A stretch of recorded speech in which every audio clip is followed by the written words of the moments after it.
انتقد الرئيس الأمريكي بشدة تدخل إيران في العراق، قائلا إنها عززت نفوذها فيه رغم ما أنفقته الولايات المتحدة هناك.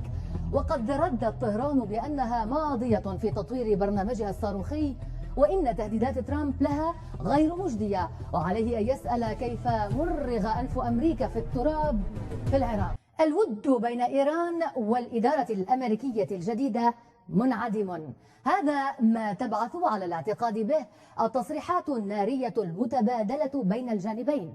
فبعد تحذير مستشار الأمن القومي الأمريكي مايكل فلين لإيران على أثر تجربتها الصاروخية الأخيرة، انتقد ترامب بشدة التدخل الإيراني في العراق وتعزيز نفوذها فيه رغم تبديد الولايات المتحدة 3 مليارات دولارات هناك على حد تعبيره.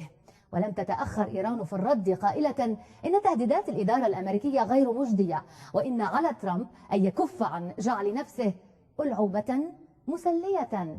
ترامب يصطحب ابنته إيفانكا لا زوجته ميلان في المروحية إلى قاعدة دوفر العسكرية. هناك قدم العزاء في أول جندي أمريكي يقتل في عهده. لقد لقي مصرعه في بلد بعيد جدا. هناك في اليمن كان ثمة إنزال جوي لقوات أمريكية خاصة قامت بأول تدخل عسكري على الأرض وعادت بقتيل منها إلى بلاد. يعود ترامب من دوفر إلى البيت الأبيض ليغرد هذه المرة محذرا إيران، فهي تتوسع أكثر فأكثر في العراق وقد ولى زمن ذلك. ليست هذه مجرد تغريدة قدر ما هي رسالة خشنة، فالرجل نفسه أكد ما قاله مستشاره للأمن القومي بأن طهران تسلمت تحذيرا رسميا بسبب إطلاقها صاروخا باليستيا متوسط المدى، أمر يزعزع الاستقرار ويوجب ردا تبحثه الإدارة، لأنه كما قالت المندوبة الأمريكية في الأمم المتحدة مخالف لقرار دولي، والأهم من ذلك تهديدها الواضح. فواشنطن ليست ساذجة لتخدع ولن تقف مكتوفة اليدين أمام ما تفعله طهران التي يجب أن تحاسب. التصعيد الذي نشهده حاليا بين إيران وإدارة ترامب، أعتقد العوامل جاهزة يعني حتى قبل وصول إدارة ترامب إلى الحكم. يعني في هناك باعتقادي عاملين رئيسيين يدعون للاعتقاد بأن الصدام مع إيران هو شبه حتمي. الأول هو يتعلق بعقيدة أيديولوجية تم التعبير عنها من قبل مايكل فلين قبل الوصول قبل تعيينه في الموقع مستشار الأمن القومي في الوقت الحالي. في شهر 8 يتحدث عن أن الإسلام، وهي لهجة جديدة عادة كان يتم الحديث عن المتطرفين، تحدث أن الإسلام هو سرطان يجب استئصاله، وقارنوا بالشيوعية والفاشية، هذا في شهر 8. بهذا الوقت الايديولوجيه هي موجوده عند مايكل فلين وعند ترامب من جهه اخرى. العامل الثاني انا باعتقادي وهو الذي سيشكل نقطه الصدام فيما بين امريكا وايران هو الصراع على المصادر. في هناك الموضوع تحديدا المصادر هو البترول، وتحديدا في موضوع العراق.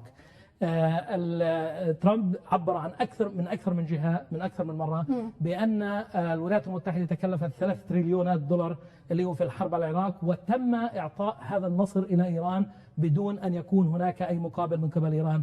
وهو يأتي بأجندة جاهزة وناضجة باعتقادي لاستعادة الخسائر المالية، ولا عجب في هذا الأمر كونه رجل الأعمال الذي دائما يؤمن بالمال والربح والخسارة والصفقة. ولايتي عندما قال على ترامب أن يسأل كيف مرغ أنف الأمريكيين في تراب العراق، من الذي مرغ هنا أنف الأمريكيين في العراق؟ عمن يتحدث ولايتي؟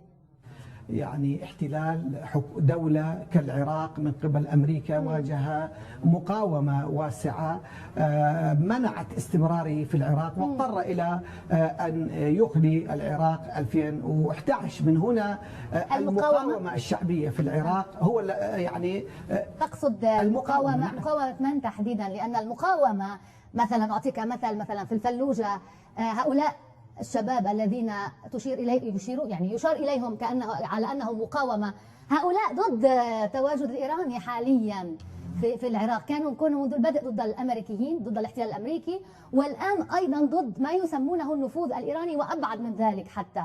إذا ولايتي هنا يحذر ترامب من أنه مرغ أنف أمريكا من قبل من هم حاليا أعداء إيران في العراق. كيف يستقيم ذلك؟ تكن طائفية في العراق ولم تنحصر في الفلوجة، كانت من الشمال إلى الجنوب، كانت العمليات تجري في البصرة، في بغداد، وفي الحلة، وفي كل محافظات العراق. وهذا كان إجماعا وطنيا ضد احتلال عسكري لدولة سلطوية، ضد الأرض العراقية. من هنا أنا في تصوري أن ولايتي عندما يقول هو يقول المقاومة الوطنية العراقية التي تجمع كل الطوائف. هنالك انقسام سيد حسين رويوران، هنالك من ينظر إليه في العراق على أنه دخل على متن دبابة أمريكية، وهؤلاء اليوم هم حلفاء إيران في العراق، وهنالك مقاومة بين هلالين، أعتذر على استخدام تعبير، سنية فقط للأمريكيين. إذا كنت تتحدث عن فترة معينة، مقتدى الصدر حاليا نفسه ينتقد أصلا الأداء الإيراني والتدخل والنفوذ الإيراني في العراق، إنما في المقدمة المقاومة في العراق مقاومة سنية معادية لإيران. هذا الكلام غير صحيح. أن المقاومة في العراق كانت سنية، كان هناك حزب الله العراق، كان حركة النجباء، كان تيار الصدر، كان العشرات من التنظيمات هي التي حاربت وفرضت على أمريكا الانسحاب من العراق. لولا وجود هذه المقاومة أمريكا أرادت أن تحكم العراق بحاكم عسكري حتى غير مدني، ولكنها المقاومة غيرت إلى حاكم مدني واضطرت إلى الانسحاب من ذلك من العراق. سأخذ رد سريع من دكتور إبراهيم فريحات، لأنك بديت مهتما بهذا. رد سريع لأنه ليس موضوعنا، لكن فقط أردت أن أفهم ماذا يقصده ولايتي هنا. هي فقط مسألة حقائق وليس تحليل سياسية. يعني المقاومة العراقية من 2003 حتى اللحظة اللي هي كانت إلى الأمريكان، اللي هي عبارة عن خليط ما بين اللي هي بقايا البعث والجنرالات الجيش العراقي اللي حلهم بول بريمر، وأيضا القاعدة والأصولية السلفية والفلوجة. فهي يعني بمجموعة ما تم. لكن كل هؤلاء حتى لو كان بينهم شيعة، كل شيعة عرب، حتى هؤلاء يعني لا يمكن أن نحسبهم كحلفاء لإيران، إنما من دعم إيران في العراق لم يقاوموا هذا الأحداث، ما نستنتجه من لم يقاوموا الأمريكيين حلفاء إيران في العراق. هذا كلام دقيق جدا ما تفضلت فيه غادة، لأنه إيران كانت هي بالموكب الآخر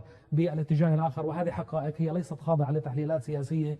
هي هذا الخليط ما تم التعبير عنه بالمقاومة السنية الفلوجي وبالتالي ما الذي كان يقصد كولايتي عندما قال يعني هل هنا يعني نشعر بأن العراق خط أحمر بالنسبة لإيران أكثر منها خط أحمر بالنسبة لأمريكا؟ يعني ربما في النووي أمريكا إيران جاهزة للتسوية، خاصة أن الإدارة الأمريكية ليست وحدها في الموضوع، هنالك دول أخرى في الاتفاق النووي، لكن العراق لا، خط أحمر. أنا قومي بالنسبة لإيران باعتقادي تحليلي اللي هو نقطة الصدام، التي ستنفجر العلاقة ما بين الولايات المتحدة وإيران، هي ستكون في العراق. العراق هي خط أحمر بالنسبة إلى الطرفين. هي خط أحمر بالنسبة لإدارة ترامب التي ترى أنها خسرت 3 تريليون دولار وأكثر من 5000 جندي أمريكي ولم تحصل على شيء مقابل. وبنفس الوقت إيران ليست جاهزة بأي حال من الأحوال أن تتنازل عن العراق. فنقطة الصدام هي ستكون من العراق، والتفجير سيكون من العراق، وبالنهاية المنطقة الساخنة التي يجب أن نراقبها بشدة، خصوصا اللي هو ضمن التطورات التي تجري في الوقت الحالي في العراق، هي ستكون في العراق. وترامب دعا بصراحة إلى الاستيلاء على نفط العراق، يعني هناك في دعوة صريحة بهذا الاتجاه. باتريك كلاوسون، حسين رويوران، هنالك من طرح فكرة أن اللغة المتشددة لدى إدارة ترامب تجاه إيران ربما تشد عصب الجبهة الداخلية الإيرانية، هل توافق ذلك؟ هل هذا موجود فعلا؟ أمريكا أو يعني الرئيس ترامب الآن أظهر الوجه الحقيقي لأمريكا وسياساتها الفجة تجاه إيران في السابق، وهذا ما يعني أوجد حالة من الوحدة لدى المجتمع الإيراني بكامله.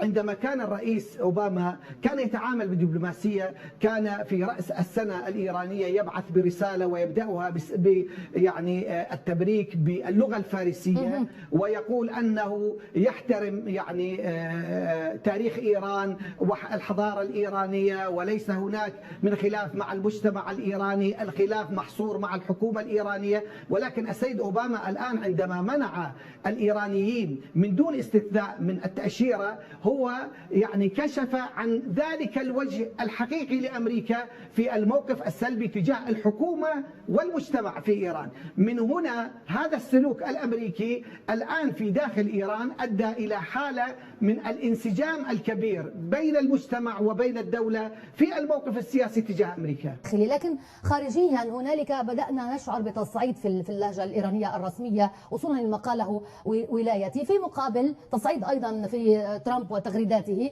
عندما قال إن العراق تتوسع فيه إيران أكثر فأكثر، هذا ينبغي أن ينتهي. عندما أيضا وجه تحذير إنذار كما قال يعني بالحرف إشعار رسمي لإيران، مستشاره للأمن القومي قال تحذير رسمي، إشعار رسمي. تحدث عن صاروخ الباليستي، تحدث عن الحوثيين بدعم من إيران أنهم كانوا يودون مهاجمة السفينة الأمريكية وليس السعودية، وأيضا حلفاء السعودية هناك الحلفاء الأمريكا من السعودية وإماراتية.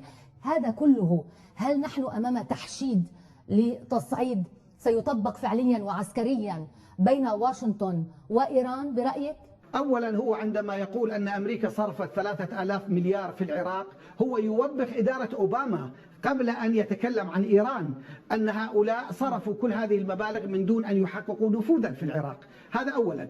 ثانيا أن الموقف السياسي الأمريكي تجاه إيران كان سلبيا منذ انتصار الثورة الإسلامية منذ 4 عقود ولحد الآن. من هنا هذا الموقف هو استمرار لخطاب مستمر منذ 40 سنة لن يلامس الحرب، يعني نعتبره انعطاف باختصار يعني لا يمكن نعتبره انعطافا ويعني باتجاه الحرب. أنا أتصور نعم هناك لغة غير إيجابية بين إيران وأمريكا، ولكن هذا أكثره ليس يعني باتجاه التصادم المباشر، حتى رسائل يتم تبادلها وموقف سياسي. وأكيد أنت انتبهت إلى التوافق الأمريكي السعودي في هذا الشأن، اتفقا على الموضوع هذا كما أيضا لا تأبه له إيران. يعني أولا الآن من الصعوبة أن نقول أن هناك اتفاقا سعوديا أمريكيا، وأساسا أنه الاتفاق كان قائما في السابق ليس شيئا جديدا، أيضا ليس هنالك جديد. طيب نحن الظروف لم تتغير، قانون جاستا لا زال موجودا، والموقف الأمريكي تجاه يعني السعودية لم يتغير كثيرا.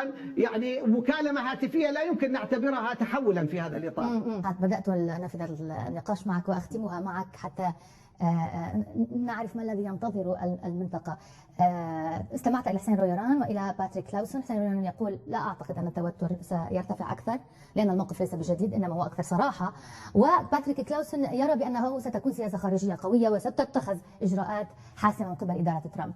أنت كيف تحسم لنا الموضوع؟ هذا الموضوع مستشار الأمن القومي. مستشار الأمن القومي عاد بي الذاكرة فورا إلى عام 2000 عندما وصلت إدارة بوش إلى الحكم قبل التحضير للحرب على العراق. قبل التحضير للحرب على العراق، وكانت واضحة أن هناك تحضير للحرب على العراق عام 2000. تقريبا نفس السيناريو يعني دكتور؟ نفس السيناريو، ولكن العامل المفاجئ غدا بهذا الموضوع هو أن الإدارة الحالية هي تفوقت على إدارة بوش في عام 2000 في التهديد. نحن نتحدث فقط عن حوالي أسبوعين فقط من عمر هذه الإدارة، ونحن نتحدث بنفس الوقت عن توجيه تحذير رسمي إلى إيران في هذا الموضوع على لسان مستشار الأمن القومي الذي المعروف بعدائه للإسلام والمسلمين، وبالحرف الواحد 1.7 مليار مسلم لديهم الإسلام كسرطان يجب استئصاله، على لسان هذا الشخص الذي يتحكم في الجانب الأمني في هذا الموضوع. باعتقادي أننا نسير العامل المفاجئ الوحيد كان لإلي في حقيقة الأمر هو السرعة الوتيرة التي تمشي بها هذا الاتجاه. باعتقادي إذا استمرت هذه الإدارة، لأن هناك عوامل كثيرة ستتحكم بوجود هذه الإدارة من عدمه، إذا استمرت إدارة ترامب في الحكم لفترة معقولة من الزمن، نحن نتحدث عن صدام شبه أكيد ما بين الولايات المتحدة وإيران.